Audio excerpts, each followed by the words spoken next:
அனைத்து தாய் தமிழ் உறவுகள் அனைவருக்கும் வணக்கம். நடக்கப் போற 26 தேர்தல்ல காரைக்குடி தொகுதியில தான் சீமான் போட்டியிட போறார் அப்படின்னு தெரிந்த பிறகு, காரைக்குடி தொகுதி மக்கள் சீமானுக்கு ஆதரவு தராங்களா? இல்ல விஜய்க்கு ஆதரவு குடுக்க போறாங்களா? அப்படின்ற ஒரு மக்கள் கருத்து கணிப்பு தான் தற்போது பாண்டேவுடைய டீம் பார்த்தீங்கன்னா நடத்தியிருக்காங்க. இதில ரொம்பவே ஆச்சரியமற்ற மாதிரியான ஒரு விஷயம் தான் நடந்திருக்கு. இந்த தகவல் குறித்து முழுமையாக இந்த வீடியோல பார்க்க போறோம். வாங்க வீடியோக்குள்ள போகலாம். நடக்கப்போற 26 தேர்தல்ல காரைக்குடியில சீமான் போட்டியிட போறாரு அப்படின்னு ஒரு 70% உறுதியான பின்னு, பாண்டியோட டீம் பார்த்தீங்கன்னா, காரைக்குடி மக்கள் உண்மையிலே யாருக்கு ஆதரவு தர போறாங்க அப்படின்னு தெரிஞ்சுக்கிறதுக்காக ஒரு கருத்து கணிப்பு நடத்தியிருக்காங்க. ஏன்னா, தமிழக வெற்றி கழகத்துடைய வேட்பாளராக இருக்கக்கூடிய டாக்டர் டி.கே. பிரபுவும் பார்த்தீங்கன்னா, சிவகங்கை கிழக்கு தொகுதியில் வேட்பாளராக அறிமுகப்படுத்தப்பட்டிருக்கிறார். அது மட்டும் இல்லாமல், அவர் வேட்பாளராக நிறுத்தப்பட்டிருந்த அந்த தொகுதியில் நடக்கக்கூடிய எல்லா பிரச்சனைகளையுமே முன்னதாக போய் நின்னுட்டு இருக்காரு.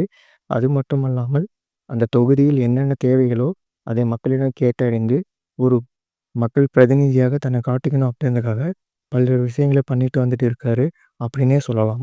இதனாலேயே காரைக்குடி தொகுதியை பொறுத்தவரைக்கும், இதற்கு முன்னதாக இருந்த திமுக, அதிமுக நிர்வாகிகளை விட இளைய சமுதாயத்திற்கு ஒரு பெரிய வாய்ப்பு கொடுத்தே ஆகணும் அப்படின்ற ஒரு மனநிலையில தான் காரைக்குடி மக்களும் போயிட்டு இருக்கு.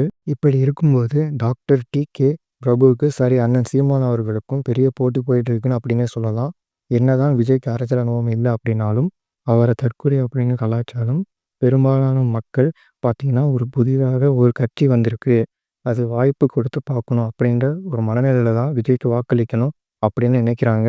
ஏன்னா இந்த மக்களிடம் கேட்டாலும் விஜய் கொள்கையோ அல்லது விஜய் என்ன அரசியல் பண்ணுவார் அப்படின்ற எந்தவித எதிர்பார்ப்புமே இல்லாம, ஒரு நல்லது பண்ணா போதும் அப்படின்ற ஒரு மனநிலையில தான் விஜய்க்கு வாக்களிக்கணும் அப்படிங்கிற ஒரு எண்ணத்தில் இருந்துட்டு இருக்காங்க.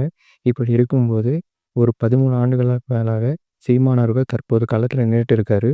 இப்போ வரைக்கும் எந்தவித சமரசமும் இல்லாமல், கூட்டணிக்கும் இல்லாம போராடிட்டு இருக்காரு. அப்படிங்கிற ஒரு காரணத்தினாலேயும், இன்னொரு பக்கம் தமிழ்நாட்டு மக்கள் ஒரு பிரச்சனை அப்படின்னா உடனடியாக களத்தில் இருக்காரு.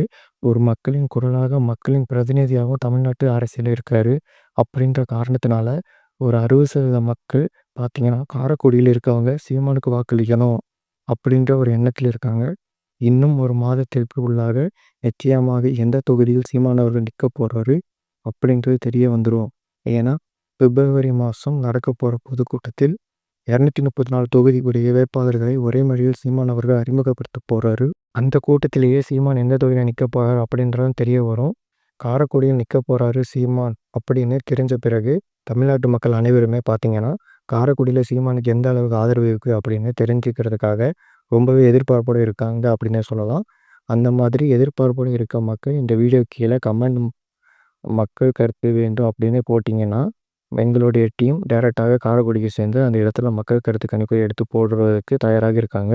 மேலும் இந்த வீடியோ குறித்து என்ன நினைக்கிறீங்க அப்படின்னு உங்களுடைய கருத்துக்களை கமெண்ட்ல தெரிவிங்க. நன்றி, வணக்கம்.